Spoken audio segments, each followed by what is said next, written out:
السلام علیکم ورحمۃ اللہ وبرکاتہ۔ آج میں آپ کے سامنے سورہ نور کی آیت نمبر 41 اور 42 41 اور 42 کا ترجمہ لے کر حاضر ہوں۔ سماعت فرمائیے۔ اعوذ باللہ من الشیطان الرجیم، بسم اللہ الرحمن الرحیم۔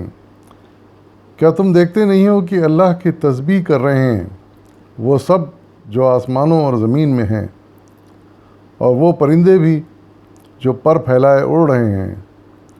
ہر ایک اپنی نماز اور تسبیح کا طریقہ جانتا ہے، اور یہ سب جو کچھ کرتے ہیں اللہ اس سے باخبر رہتا ہے۔ آسمانوں اور زمین کی بادشاہی اللہ ہی کے لیے ہے، اور اسی کی طرف سب کو پلٹ کر جانا ہے۔ صدق اللہ العظیم۔ ان آیات میں اللہ تعالیٰ نے اپنی عظیم الشان ہستی کا ایک اور معجزہ بیان فرمایا ہے، اور انسانوں کو اس بات سے آگاہ کیا ہے کہ آسمانوں اور زمین یعنی پوری کائنات میں جو چیز بھی ہے، خواہ جاندار ہو خواہ بے جان ہو، وہ اللہ تعالیٰ کی اطاعت کر رہی ہے، دوسرے الفاظ میں اس کی عبادت کر رہی ہے۔ یہ الگ بات ہے کہ ہم نہ اس اطاعت کو سمجھ سکتے ہیں نہ اس عبادت کو سمجھ سکتے ہیں۔ بے جان چیزیں جو زمین و آسمان میں ہیں، اس کائنات میں ہیں، ان سے مراد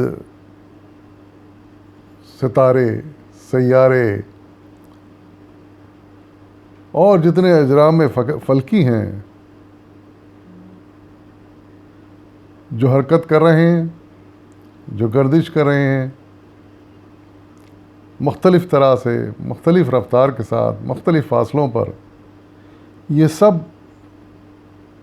اللہ کے بتائے ہوئے حکم کے مطابق یہ کام کر رہے ہیں، یا اللہ نے ان کو جس طرح کا ان کو ایک مرتبہ بنا کر حکم دے دیا کہ اس طرح چلو، تو وہ اسی طرح چل رہے ہیں۔ یہی وہ اطاعت ہے جس کے بارے میں یہاں کہا جا رہا ہے، یعنی جس مدار میں ان کو ڈال دیا گیا وہ اس مدار سے ہٹتے نہیں ہیں، جس رفتار میں پہ ان کو ڈال دیا گیا اس رفتار سے وہ نہیں ہٹتے، اور مسلسل اللہ کی بنائی ہوئی ہدایت کے مطابق وہ اپنا کام کیے جا رہے ہیں۔ سورج کا کام روشنی پھیلانا، گرمی دینا ہے، جو کہ انسان کے لیے مفید ہے، وہ اپنا کام کیے جا رہا ہے۔ چاند کا کام روشنی دینا ہے اور انسانوں کو آسانی پیدا کرنا ہے کہ وہ دن رات کا حساب رکھ سکے، وہ کام کیے جا رہا ہے۔ اسی طریقے سے جو جاندار اشیاء ہیں جو اس زمین پر پھیلی ہوئی ہیں، جن سے ہم واقف ہیں، ان کے بارے میں بھی کہا جا رہا ہے کہ وہ بھی اللہ تعالیٰ کی اطاعت کسی نے کس طرح کر رہے ہیں، اور چونکہ جاندار ہیں اس لیے عبادت بھی کر رہے ہیں۔ لیکن یہی ہے کہ ہم ان کی عبادت کو سمجھ نہیں سکتے۔ وہ اللہ تعالیٰ ارشاد فرما رہے ہیں کہ ہم بہتر جانتے ہیں وہ کیا کر رہے ہیں، کس طرح کر رہے ہیں۔ لیکن جب اللہ تعالیٰ نے ارشاد فرمایا ہے تو ہمارا کام اس پر یقین رکھنا ہے کہ وہ کر رہے ہیں۔ وہ چاہے جاندار زمین پہ چلنے پھرنے والے ہوں یا اڑنے والے ہوں، پرندے ہوں۔ خاص طور سے پرندوں کا تو ایک تسبیح کا انداز ہم کچھ سمجھ سکتے ہیں۔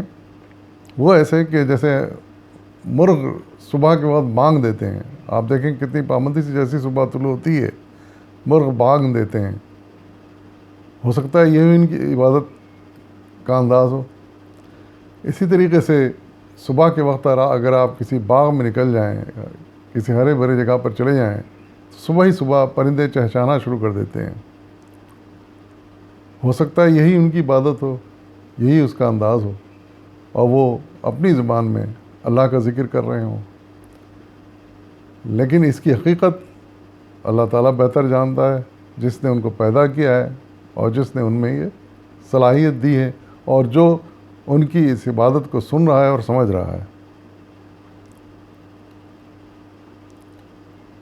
اور پھر آخر میں ارشاد فرمایا گیا ہے کہ آسمان و زمین کی بادشاہی اللہ کے لیے ہے اور اسی کی طرف سب کو پلٹنا ہے۔ اس میں کوئی شک نہیں کہ زمین و آسمان کی بادشاہی، مکمل بادشاہی اسی کی ہے، اسی نے اس نظام کو بنایا ہے، اسی نے ان سب چیزوں کو بنایا ہے، وہ خالق بھی ہے اور اسی کے حساب سے یہ سب چیزیں اپنا اپنا کام کر رہی ہیں۔ تو یہی بات ثابت کرتی ہے کہ بادشاہی اس کی ہے۔ جب اس کے حکم کے مطابق ہر چیز چل رہی ہے تو ظاہر ہے کہ بادشاہی اسی کی ہوئی۔ اور پھر آخری جملہ یہ ہے کہ اسی کی طرف سب کو پلٹ کے جانا ہے، یعنی وہ مخلوق جس کو اللہ تعالیٰ نے اختیار دے کر بھیجا ہے وہ اللہ کی طرف ضرور پلٹ کے جائیں گے۔ ان میں دو اہم ترین مخلوق جن سے ہم واقف ہیں وہ ہیں انسان اور جنات۔ یہ دو ایسی مخلوق ہیں جن کو اللہ تعالیٰ نے اختیار کے ساتھ دنیا میں بھیجا ہے۔ تو جب اختیار کے ساتھ بھیجا ہے تو پھر اللہ تعالیٰ یقیناً ان کا حساب بھی لے گا کہ انہوں نے اس اختیار کو اچھی طرح استعمال کیا یا غلط طرح استعمال کیا۔ انہوں نے اس اختیار کو استعمال کرتے ہوئے لوگوں کی بھلائی کے لیے کام کیا یا ان کے نقصان کے لیے کام کیا، نیک کام کی یا برے کام کیے، اس کا حساب ہونا چاہیے اور وہ ایک دن ہوگا۔ اسی دن کی طرف اشارہ ہے کہ سب کو اس کی طرف پلٹ کے جانا ہے، پھر وہاں حساب کتاب ہوگا، اپنا حساب کتاب دیں گے اور پھر اپنے اسی حساب سے اگر ہم اچھے اعمال کے ساتھ جائیں گے تو جنت پائیں گے، برے اعمال کے ساتھ جائیں گے تو جہنم پائیں گے۔ یہ اللہ تعالیٰ کا طے شدہ فیصلہ ہے اور ہمیں اسی حساب سے اپنی تیاری کرنی چاہیے۔ وآخر دعوانا والحمد للہ رب العالمین۔